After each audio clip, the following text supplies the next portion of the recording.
को मैं आमंत्रित करता हूं।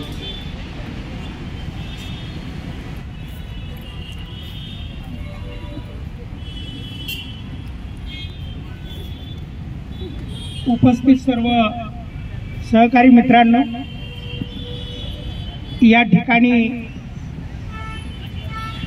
अमित शहा यांचा निषेध करण्यासाठी आपण बहिणजींच्या आदेशाने इथे एकत्र झालेले आहोत। ज्या अमित शहांनी बाबासाहेब आंबेडकरांचा पार्लमेंटमध्ये निषेध केला, ज्यांनी बाबासाहेब आंबेडकरांचा अवमान केला, त्या अमित शहाचा इथं निषेध करायचा आहे। बहिणजीच्या आदेशानुसार त्यांनी जे काही बोलले ते त्यांचे शब्द त्या कामकाजामधून काढून टाकण्यात यावे आणि त्यांनी जाहीर जनतेची, भारतीयांची माफी मागावी, असा तो कार्यक्रम आहे। या ठिकाणी जसंही अमित शहा बोलले, बहिणजींनी प्रेस कॉन्फरन्स घेऊन त्यांना सांगितलं की तुम्ही माफी मागा आणि तुमचे शब्द ते काढून टाका, अन्यथा आम्ही देशभर तुमच्या विरोधात आंदोलन करू। परंतु त्यांनी ऐकलं नाही, त्यामुळे आंदोलन करावं लागलं।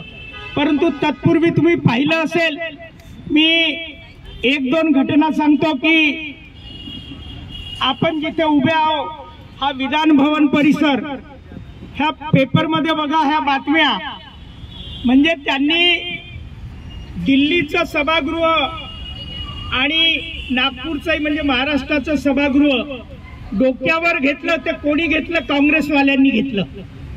ज्या काँग्रेसने बाबासाहेब आंबेडकरांचा पदोपदी अपमान केला, ज्या बाबासाहेब आंबेडकरांनी संविधान सभेत जाऊ नये आणि संविधान सभेत बेंगालच्या लोकांच्या माध्यमातून संविधान सभेत गेल्यावरही त्यांचा मतदारसंघ बंगालच्या स्वाधीन केला, पहिल्या लोकसभेत बाबासाहेब आंबेडकरांचा मुंबईतून आणि भंडाऱ्यातून पराभव केला, त्यानंतरही बाबासाहेबांना पार्लमेंटमध्ये न जाऊ देता ज्या संविधानाची ऐशी तैशी 65 वर्ष ज्या काँग्रेसने केली, त्या काँग्रेसला आज बाबासाहेब कुठे आता आठवला आहे?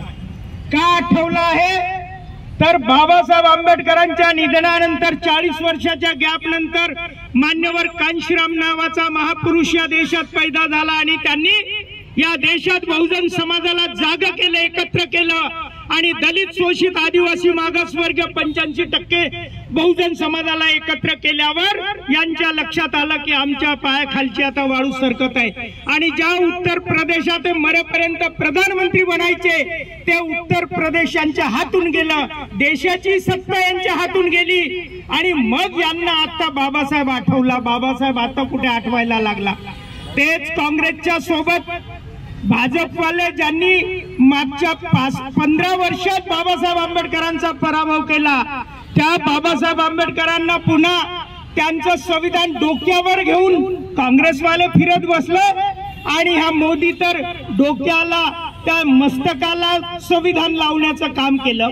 आणि म्हणून आता आपण समजून घेतलं पाहिजे की ज्या काँग्रेसला आपण बाबासाहेब आंबेडकरांचा अपमान केला, संविधानाचा अपमान केला म्हणून संपवलं, त्या भाजपला संपवण्याची वेळ आता आलेली आहे। कारण काँग्रेस आणि भाजपमध्ये काही अंतर नाही। मी म्हणत नाही, बाबासाहेब आंबेडकर त्यावेळेस म्हणाले, मान्यवर कांशीरामजी म्हणाले, बहन मायावतीजी म्हणतात की आता हे चोर चोर मौसेरे भाई आहेत, सारखेच आहेत, सगळे सोयरे आहेत, एक साप नाता आहे।